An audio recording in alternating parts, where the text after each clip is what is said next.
Hi hello friends नमस्कार। मु आपण मानक पई नुआखाई परदिनर नॉनवेज रेसिपी आज नहीं आसी। मु रश्मि आपण मानक मो चैनल रश्मि ऑडियो फूड को पुणी थे वेलकम। चलतु ताले आम रेसिपी स्टार्ट करवा। आपण मैंने देखिपे नॉनवेज रो मटन करी मु आज मो स्पेशल रेसिपी नहीं आसी। चलतु आम ए रेसिपी स्टार्ट करनवा। एबे आम डेरी न करी प्रथमे आम मसला प्रस्तुति करवा। से मु दीटा बड़ बड़ साइज रो पियाज नहीं ताकू चॉप करी नेबे। से मु 8 कुला कि 9 कुला मु रसुण छड़ेकी नहीं, 1 इंच अदा देबे, 3टी सुखिला लंका नहीं, राग अनुजाई आपण माने बेसी भी पकई पारिबे। 2टा अलैच 1 दालचीनी नहीं, से 1 चामच जीरा देई अल्प मात्रा रे पानी देबे जेपरि आमे मसला प्रस्तुत करंती। देखो मु अल्प पानी नहीं एबे आमे याकू ग्राइंडिंग करि नेबा। देखंतु हमर एबे मसलाटी एबे प्रस्तुत रेडी हे गला। एबे आमे कड़ाई बसैबा। कड़ाई रे मु हाफ कप रु टिके अधिक तेल नहीं। आमे मटन प्रस्तुत करूछंती तेणु तेल टिके अधिक लागि थाए।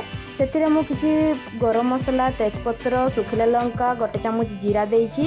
एबे आमे सेथिरे 2टी बड़ बड़ पियाज को चॉप एइपरि लंबा लंबा भाव रे काटि नेबे। ताकू मध्ये सेथिरे पकेइकि भलो भाव रे गोल्डन ब्राउन हेबा पर्यंत छाणी नेबे। भलो भाव रे फ्राई करिवे जेपरि तार गोल्डन ब्राउन टिके हेइ जिवो। आमे जो मसला को पेस्ट करिकि रखिथिले ताकू मध्ये सेथिरे पकेइबा। एबे 1 चामच हळदी गुंड,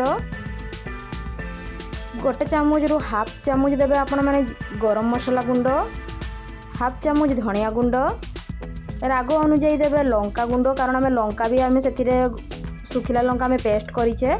स्वाद अनुसार लूण पकेइबे।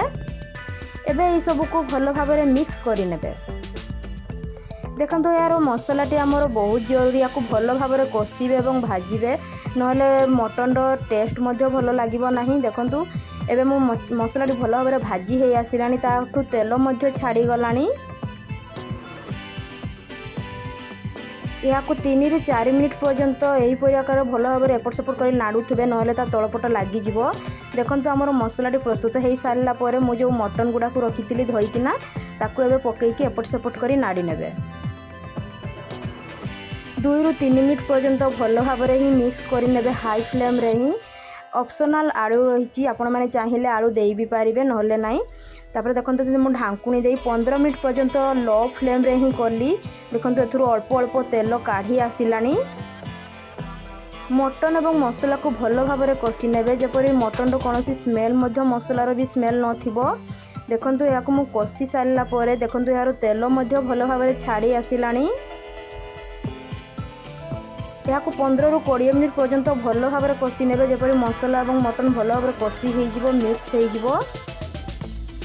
तापर या आपण माने थोड़े चेक कर नेबे जे यह सीझी कि सीझीनी कारण मटन टिके हमर चिकेनटा बहुत जल्दी हो जाए, मटन अल्प समय लगे। देखो पुणी थे या ढांकुणी दे 15 रु 20 मिनिट पर्यंत लो फ्लेम रे ही ढांकुणी दे कषुची मटन को। देखो मटन रु तेलटी आमर भल भाव में छाड़ी ही आसिलानी। आपण माने देखिकी जानी पारुथबे आमर मटन कषाटी प्रस्तुत हो गला।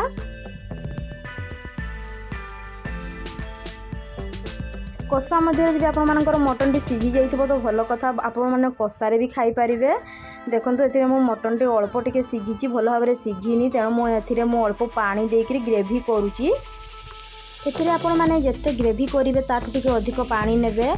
मटन टी आमर से पानी रे ही सीझिबो, सेति मो अल्प अधिक टिके पानी नेइची। ताकू एपट सेपट करी प्राय 15 रु 20 मिनिट रे 20 मिनिट पर्यंत आपण माने लो फ्लेम रे ही ताकू सीझिबा पई किछि समय छाड़ी देबे। देखंतु आमर जते मटन टी सीझी आसीबो एपे आमे ऊपर गार्निश करिया पई धनिया पत्र गार्निश करिवे।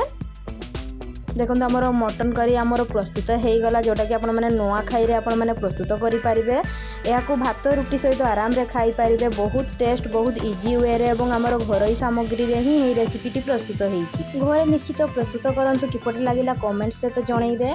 लाइक सब्सक्राइब निश्चित करंतु। Bye friends.